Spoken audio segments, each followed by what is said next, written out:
guys হলেও তিলটকৰ গছৰ লাগি চব ঠিকেই আছিলে সেইখিনি পঢ়ালা সেইবাৰ সিহঁতে এক্সাম পাতব এক্সামত আকৌ সিহঁতৰ কুৱেশ্যন চাবি দিল্লীৰ কুতুব মিনাৰৰ দৈৰ্ঘ্য কিমান নিজৰ ঘৰৰ পিছফালে থকা ইটাৰ ভাটা চিমনিটো আজিলৈকে দেখা নাই মই দিল্লীৰ কুতুব মিনাৰ জুগি পেলাই মই কৰিম তাৰ পিছত প্ৰশ্ন আহিব ইয়াণ্ডাবৰ সন্ধি কেতিয়া হৈছে ইয়াণ্ডাবৰ সন্ধি খিন্ধি মই পাম কি তাৰ পিছৰ কুৱেশ্যন আহিব ৰহিমলাই মূৰত মাছৰ পাচিটো লৈ কলৈ গৈছে ৰহিমলাৰ লগত মোৰ কি সম্পৰ্ক ৰহিমলাই মূৰত পাচি লৈ পেলাই KGF 3 চাবা যায় মাছ বেচবে যায় মোৰ দৰকাৰ কি তাৰ পিছত কুৱেশ্যন কৰব যদু আৰু মধুৱে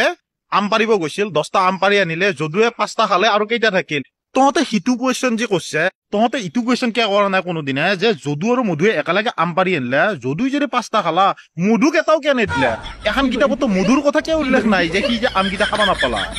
শেষত থাকব গৰুৰ বিষয়ে বহলাহে ৰচনা লেখা আমি গৰুৰ বিষয়ে ইমান জানিব লগা দৰকাৰ কি আছে আৰু আমাক এই কুৱেশ্যনটো দিছে চহৰৰ চলিকেইটাক কিয় দিছে সিহঁতৰ গৰুৰ লগত সম্পৰ্ক কি সিহঁতে এতিয়াও গৰুক এম চাইজৰ হাতী বুলি ভাবে ৰাতিপুৱা সোনকালে উঠি পেলাই চুবুৰীটোত চাইকেলখন লৈ এপাক মাৰবি দেখছো সিহঁতে কি কৰিছে এতিয়া গোটেই চুবুৰীটো নিউজ পেপাৰ বিলাক বুজিছি আমি কিয় হম সেইগিলা